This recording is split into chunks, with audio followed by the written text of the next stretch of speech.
You didn't sleep at home again. I can tell by the way you're sitting, like this desk is the only thing left in the world you can trust. Tell me what's changed since our last session.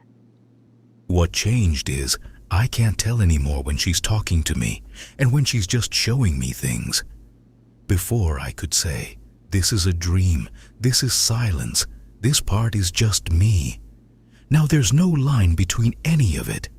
The island was in those fragments again.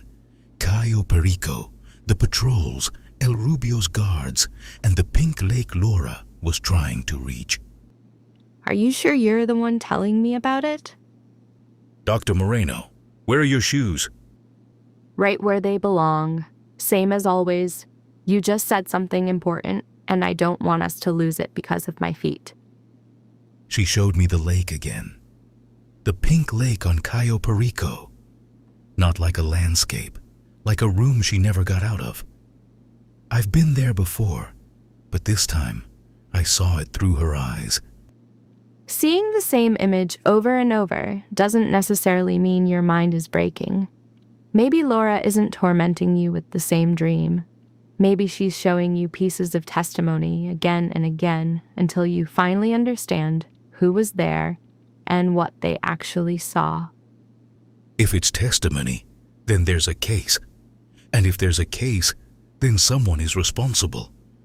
I'm just not sure anymore whether I want to find him before she shows him to me herself. Chaz Lieberman got real talkative once he realized a bottom dollar cage was safer than the people he owed. The O'Neill brothers were just one link in the chain. When I asked who was protecting the shipment at the port, he gave me the terminal. Then he mentioned Triad boys had been hanging around lately, suddenly acting like they owned the place. I don't need a warrant. I need silence and bodies that won't be moving cargo anymore. The terminal never looks like a crime scene because everything there already looks like evidence. Containers, manifests, security, men with no names, a perfect system for a city that likes its dirt delivered on schedule.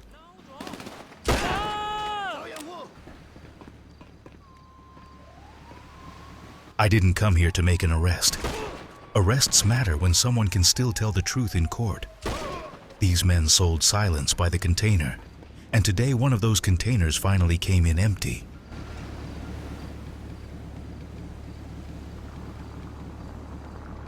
When the shooting stops, the port goes right back to pretending it's just doing business. But now that noise is missing a few voices that knew where the shipment was headed. Vinewood is too clean to get its own hands dirty in port grime. Which means one thing, someone higher up the chain is about to get nervous. Listen, I wasn't trying to get involved in anything. I was just delivering a bike to some lady in Vespucci. But then something happened, and you need to hear it. Especially you, Loro.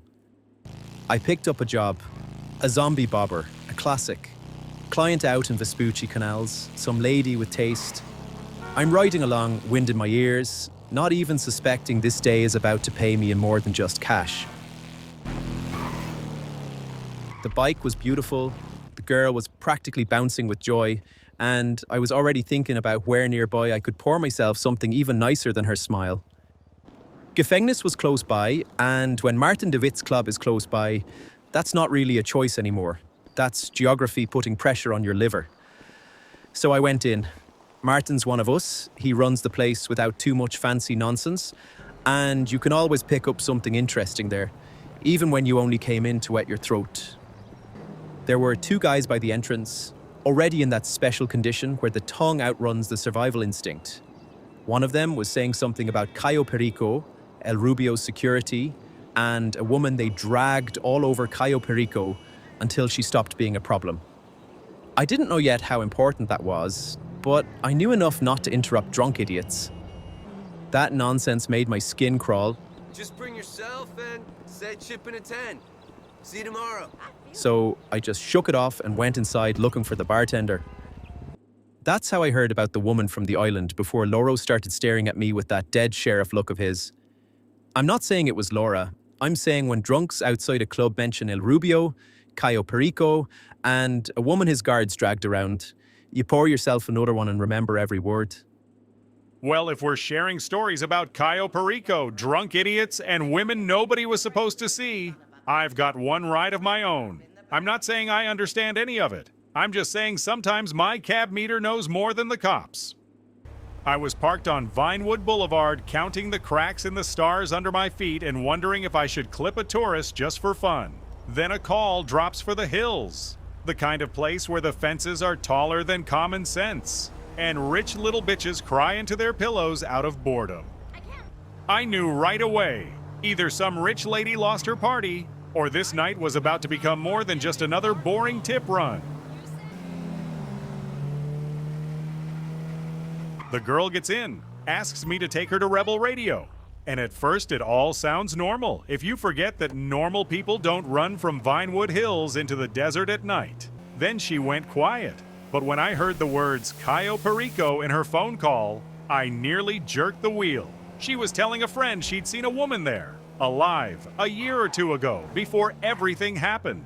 I got so caught up listening, I forgot about the road. I was listening to her so closely, I forgot one very simple thing. The road likes attention too. Next thing I knew, I was on the shoulder, my cab was coughing smoke, an SUV was sitting across from me, and some guy beside it was staring like he wanted to bill me for existing. But while he was yelling, I managed to remember the important part. Laura had been seen on the island before the plane crash.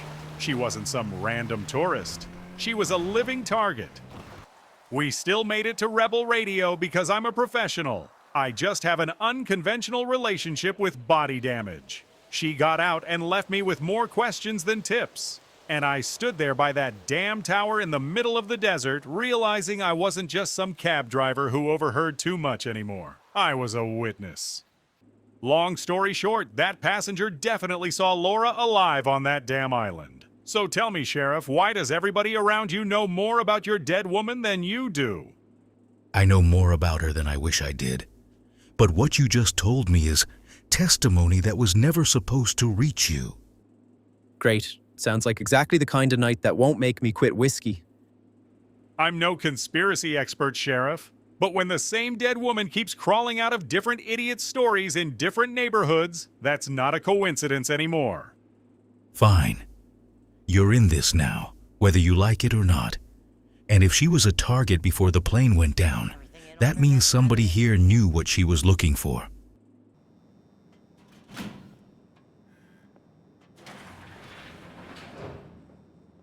You look too much like an answer someone tried to hide among other bodies, but your cold silence tells the truth better than the living ever do in Vinewood.